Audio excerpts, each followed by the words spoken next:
예, 다섯 번째 강의를 시작하겠습니다. 제 이름은 최영철이고요. 연락번호는 010-5361-8720, 010-5361-8720 최영철입니다. 문자로 질문을 하시면 제가 문자로 답을 하거나 전화로 답변을 주겠습니다. 전주에서 지난번에 연락이 왔던데요. 여러분, 오늘 조금 복습하고 또 진도를 나가겠습니다. 조선 후기 17세기에 외국인 두 명이 제주도를 표류했는데 누구예요? 벨테브레이와 하멜. 결혼해가지고 조선 여성과 결혼해가 박연이라는 이름 가져온 당연히 벨테브레이겠죠. 훈련도감 소속은 두 명 다 훈련도감 소속입니다. 근데 벨테브레이가 먼저 왔습니다. 1628년. 그 다음이 1653년. 이렇습니다. 그 다음에 조선 후기 때 여러분 천문학의 발달에 기여한 사람이 일단 이익입니다. 성호사설에서 지각과 변동, 조수에 관한 책을 썼습니다. 김성문은요. 지전설을 우리나라에 처음으로 주장한 사람입니다. 역학도해라는 책이 있어요. 동양 최초로 지구 회전설을 주장했고 홍대용, 박지원에게 영향을 줬습니다. 홍대용은 무한우주론, 잘 알아둡시다. 무한우주론은 지구가 우주의 중심이 아니다라는 겁니다. 그 책을 쓴 겁니다. 이러한 지전설은요, 성리학적 세계관을 비판한 것입니다. 뭘 비판했다고요? 성리학적 세계관을 비판한 것이다. 그 다음에 여러분, 기출문제로 나온 거 하겠습니다. 우리나라에 시현역이라는 달력이 도입되는데요. 김육이라는 사람이 도입했습니다. 청나라의 근데 시현역이 태음역의 태양력의 원리를 보태서 더하여 24절기의 시각과 하루를 정밀하게 계산하면 뭐에 벌을 때도 당연히 음력의 양력을 더했겠죠. 이게 기출문제로 나온 겁니다. 알아두고요. 그 다음에 수학은 최석정, 환윤석이 전통 수학을 집대성했고요. 그 다음에 기하 원본이라는 책이 있었고, 그 다음에 홍대용은 주의 수용을 저술했습니다. 여러분, 기하 원본은 번역한 책입니다. 번역한 책. 중국에서 마테오 리치가 유클리드 기하학을 한문으로 번역한 기하 원본이 우리나라에 들어온 거고요. 홍대용의 주의 수용은 책을 쓴 겁니다. 홍대용이 우리나라 중국 서양 수학의 연구성가를 정리한 책입니다. 그 다음에 지도 제작. 그 다음에 지도 제작에 관해서는요, 서양 선교사들이 만든 고녀 만국전도와 같은 책이 우리나라에 전해졌습니다. 그 다음에 또 중요한 게 있습니다. 17세기 의학에서 가장 중요한 건 뭡니까? 당연히 10세기 초 임진왜란 끝나고 나서 허준이 동의보감이라는 책을 저술했죠. 그래서 의학 발달에 큰 역할을 했습니다. 이 책은 전통 한의학을 체계적으로 정리한 것으로서 우리나라뿐만 아니라 일본에서도 간행됐습니다. 어디에서 간행됐다고요? 일본입니다. 일본. 그래서 일본에서도 뛰어난 의학서로서 인정을 받았습니다. 그 다음에 친구경방, 허준과 같은 허임이라는 사람이 친구경방을 줘서 친구서를 집대성했습니다. 동의보감, 친구경방 17세기입니다. 동의보감, 친구경방. 18세기 의학으로 넘어갔어요. 18세기가 되면 서양의학이 전례가 되는데요. 해부학, 생리학 이런 것이 들어오기 시작합니다. 마가를 통해서 정약용은 마진에 대한 연구를 계속했습니다. 그래서 책이 편찬한 게 마가해통. 박제가와 함께 종두법 연구. 중상학파의 마지막 학자가 누구였습니까? 박제가였죠. 박제가 뭘 주장했죠? 술의 선박, 그 다음 우무물, 샘. 중요하게 여겼죠. 우물을 떠야지 다시 들어온다. 소비를 권장했다 이 말입니다. 19세기에 가서는 대표적인 한 사람, 사상의학을 주장한 태양, 태음, 소양, 소음을 주장한 동의수세 보원이라는 책. 이거 알아둡시다. 그러면 의학의 발달에서요. 여러분, 구체적으로 한번 볼까요? 태의감에서 고려 후기 때 유명한 책이 뭡니까? 태의감에서 만든 향약 구급방입니다. 이게 우리나라 가장 오래된 책입니다. 향약 구급방. 그다음 조선 초기에는 유효통의 한약 집성방, 우리 풍통에 맞는 거, 노중래의 태산요록, 전순위의 의방유치. 후기 때 허준의 동의보감, 허임의 친구금방, 정약의 마가해통, 이재마의 동의수서보원. 자, 후기 때 동침마동 알아둡시다. 전기 때 뭐라고? 향태의. 향약구국방이 가장 오래된 겁니다. 고려 후기 때인 거. 자, 국산약재 사용법을 했다. 항약집성방. 자, 항약구국방 다음에 항약집성방입니다. 항약구국방은 고려 때 겁니다. 구. 자, 고. 이렇게 안 가면 되겠죠. 자, 그 다음에 전기 때 만든 것 중에서 의학백과사전은 뭐라고요? 의방유치, 허준의 동의보감, 허임의 친구금방, 정약의 마가해통, 이정아의 동의수세보원. 자, 그 다음에 기술개발에서 정약용의 기회론. 자, 정약용이 만든 게 뭐예요? 기중기를 제작했죠. 그래서 뭡니까?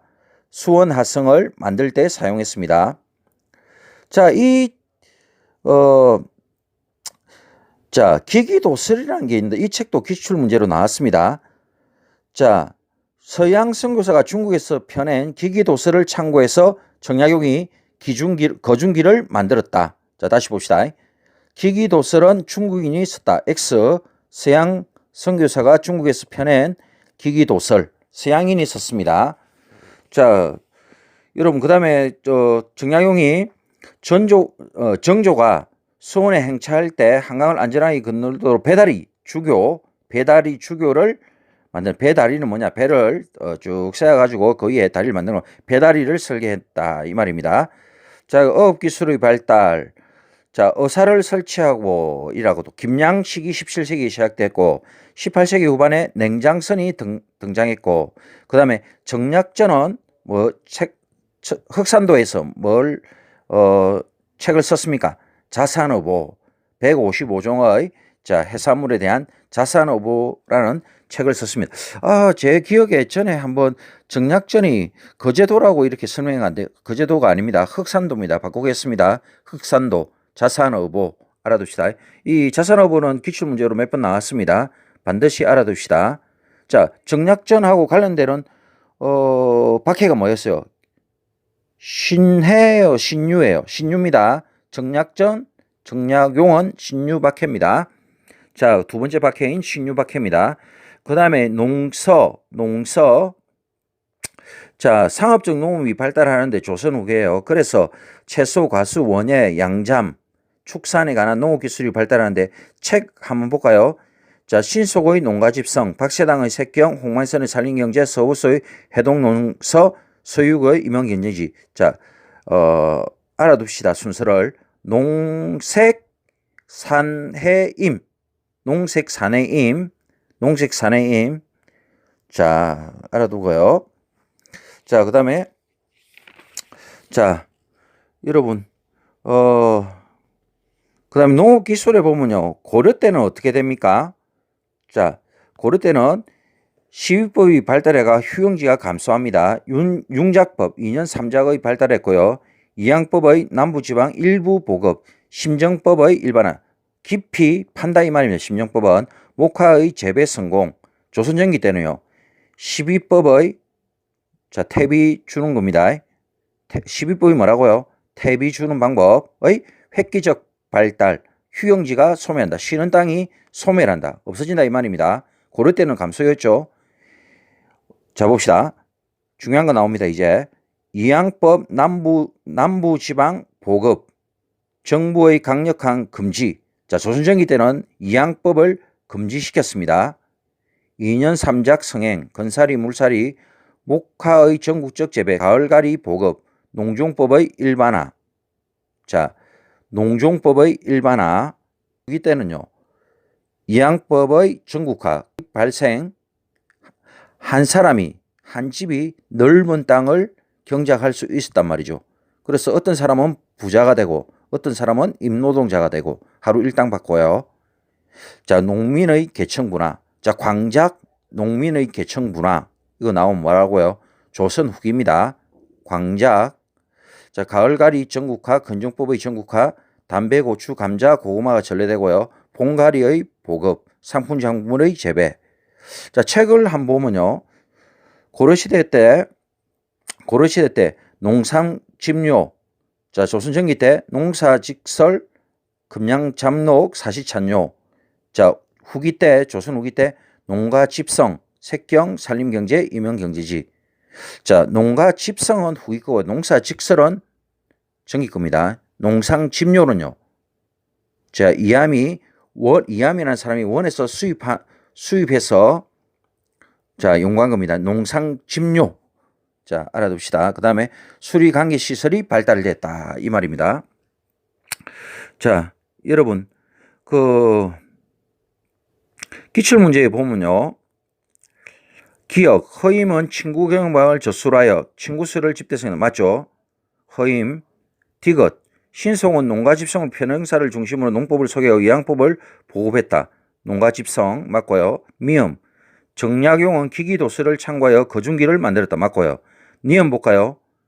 자, 태음역에 태양역을 부합시켰죠. 더한 겁니다. 리얼 볼까요? 자, 훈련도감에서 서양식 대포의 제조법과 자, 조정법을 가르쳤다. 벨테브레죠. 박연. 자, 한국에서 결혼했고요. 박연. 자, 그 다음에 조선 후기 때 한글 소설하고 판소리 탈춤, 민화가 유행했습니다. 자, 지금 하는 거는 일반적인 내용이기 때문에 빨리 넘어가겠습니다. 자, 가면극이 조선 후기 때, 자, 판소리하고 다르게, 판소리도 발달했지만요, 가면극도 상당히 발전했는데 그 대표적인 게 산대놀이입니다. 산대라는 무대에서, 산대가 뭐라고? 무대 이름입니다. 가면극이 민중오락으로 상인이나 중간층의 지원에 성황하게 되었다. 산대놀이 알아두고요. 조선 후기 때 산대놀이. 자, 양반을 허구를 폭로하고 욕보이였다. 이런 게 나오고요. 조선 후기 문학의 또 특징이 한글 소설과 사설 시조가 대표적이다. 자, 그 다음에 자, 한글 소설이 발달했는데 최초의 한글 소설은 뭐예요? 허균의 홍길동전입니다. 허균의 홍길동전. 그 다음 시조는 솔직한 감정을 표현했고요. 격식에 구애됨이 없이 감정을 구체적으로 표현할 수 있었다. 정약용, 한문학에서 정약용은 삼정의 문란을 폭로하는 한 시를 남겼다. 박지원, 양반전, 허생전, 호질, 민홍전의 한문소설, 한글소설 아닙니다. 양반의 허우성을 지적했다. 그 다음에 조선 후기 때 시사가 조직되는데요. 중인층과 서민층의 문학 창작 활동이 활발해지면서 만든 단체가 뭐라고요? 시사입니다. 그 다음 풍자시인 누가 나옵니까? 김삿갓하고 정수동이 나옵니다. 자, 그 다음에 위항인의 문학 활동, 위항이라는 단어를 알아두시다. 위항. 뭐라고요? 조선시대에 있어 중인, 서을, 서리 등의 중서 신부층을 통칭하는 용어이다. 위항인의 문학 활동. 조선 후기 중인, 서을, 서리들을 통칭해서 뭐라 부른다고요? 위항. 자, 이 사람은 정조대가 되면서 규장각이나 성문원에 중용됩니다. 자, 위항문학 작품으로 홍태세의 해동유주. 자, 소대풍요가 유명합니다. 위항인들은 자, 천수경, 조수삼 등은 송석원 시사 등을 결성하기도 했습니다. 그 다음에 문체반정운동, 요거 알아둡시다. 이 시험 나옵니다. 문체반정운동의 정조의 문풍복고운동입니다. 정조가 노론을 견제하기 위해서 자, 조선적 색채가 강한 문체의 유행을 비판하고 자, 다시 뭐라고요? 조선 문체의 유행을 비판합니다. 자, 그래서 어디로 자, 조선 문체를 발달시키자는 게 아닙니다. 문체반정운동은요. 자, 정조가 어떻게 했다고요? 노론을 견제하기 위해서 자, 문체를 조선의 색채를 없애자는 겁니다. 자, 조선의 색채를 없애고 그 이전의 자, 중국의 문체로 돌아가자는 겁니다. 노론 견제 대표자가 박지원, 박재가입니다. 문체 반정운동과 같은 말이 뭐라고요? 정조의 문풍복고운동입니다. 정조의 문풍복고운동. 자, 그다음에 조선 후기 때 발달한 게 진경상수화입니다. 자, 겸재정선, 인왕제색도, 금강전도. 자, 이렇게 알아두고요. 그다음 풍속화가 발달했는데 대표자가 뭐예요? 단원, 김홍도와 해원, 식룡복이 대표자입니다. 자, 그다음에 여러분 반드시 알아두는 게 뭡니까? 자, 회화가 어떻게 변천했냐면요. 자, 강세황, 영통국 입구도 요거 잘 알아둡시다. 여기서는 서양화 기법, 원근법이 사용되었습니다. 영통골 입구도 18세기. 자, 원근법이 사용되었습니다. 자, 여러분. 자, 잘 보면요. 요 조선시대 하풍의 변화에서 가장 중요한 게 있습니다. 19세기에 뭐라고요? 18세기에는 진경산수와 풍수가 서양화가 유행했는데 19세기 되면서 자, 복고적 문인화. 잘 알아둡시다. 뭐라고요? 복고적 문인화. 실질적 하풍이 쇠퇴합니다. 그 대표적 화가가 김정희하고 장승업입니다. 김정희하고 뭐라고요? 장승업. 자, 18세기에는 정선, 김홍도, 신윤복, 강세한이 있었고요. 19세기 되면은 특이하게 어떻게 된다고요? 문체 반정운동하고 비슷하게 복고적 문인화가 유행합니다. 자, 궁궐도는 동궐도와 서궐도가 대표적으로 있는데요. 자, 여기서 부관법을 사용했다는 말은요. 하늘에서 내려다보는 듯하게 그 기법을 사용했답니다. 하늘에서 내려다보는 기법으로요. 자, 그다음에 평생 사성 구조를 사용했다. 요걸 잘 알아두고요. 서양화 기법이 합쳐졌다. 동궐도, 서궐도는 경희궁의 모습을 그린 겁니다. 자, 그 다음에 글씨는 이광사의 동국진체가 유행했고요. 김정희의 추사체가 유행했습니다. 자, 조선 후기 때 뭐라고요? 이광사의 동국진체. 자, 동국진체. 단아한 글씨의 동국진체가 이광사에 의해서 완성이 되었고요. 김정희의 추사체.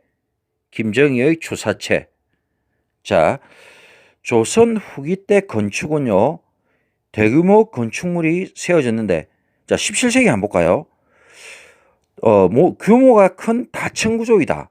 자, 층이 5층 뭐 이렇게 단층이 아닙니다. 그 내부에서는 하나로 이렇게 통하지만요. 뭐라고요? 사회적 지위 향상과 불교의 사회적 지위 향상과 양반 지주층의 경제적 성장을 반영해서 다층으로 지었습니다. 17세기 건축은 금산사, 미륵전, 하암사, 각항전, 법주사, 팔상전 이렇게 있습니다. 세 개. 금산사, 미륵전, 하암사, 각항전, 법주사, 자, 미륵전 이렇게 법주사, 팔상전 이렇게 있습니다. 금산자, 미륵전, 하암사, 각항전, 법주사, 팔상전 이렇게 있습니다. 18세기 되면서 자, 장식성이 강한 사원이 많아요. 장식을 많이 합니다. 장식을. 자, 논산, 상계사, 부안, 계암사, 안성, 성남사. 그 다음에 수원, 하성이 정족대. 자, 문화적 역량을 집적해가지고요. 집약시켜가지고 만들죠. 자, 19세기의 건축은요. 흥성대원군이 재건한 경복궁의 근영전과 경회루가 자, 아주 화려하면서 장중한 건물로 유명하죠. 자, 뭐라고요? 경복궁의 근정전과 경회루가 화려하고 장중한 건물로 유명합니다. 자, 그 다음에 조선 후기 때 청하백자가 유행합니다. 청하백자가. 그 다음에 목공에서 소의 뿔을 이용해서 만든 게 뭐예요? 화각공예. 자, 그 다음에 기출문제 한번 볼까요? 자, 조선 후기 문화에 대해서 가장 옳지 않은 것은 자, 뭐 후기입니다. 조선 후기. 우리나라의 산천을 하폭에 담는 진경산수화가 등이다. 진경산수화 맞죠? 3번 볼까요? 현실 사회를 풍자하는 가명으로 산대놀이 등이 인기를 끌었다. 맞습니다. 기존의 형식에서 벗어나 자유롭게 심정을 표현한 사설시조가 유행했다. 맞습니다. 핵심은 뭐예요? 진경산수화, 산대놀이, 사설시조 이렇습니다. 그런데 2번 한번 보면요. 서해 부분에서는 중국에서 새로 들어온 송설체가 송설체하고 같은 말이 구양순체입니다. 이거는 고려 후기 송설 구양순체 고려기 이렇게 암기하세요. 송구고, 송구고, 송구고, 송구고, 송구고 이렇게 암기하세요. 자, 이번 강의는 여기까지 하겠습니다. 자, 제 이름은 최영철이고 질문 있을 때는 010-5361-8720으로 연락을 줍니다. 자, 010-5361-8720 문자를 주면 되겠습니다. 자, 감사합니다.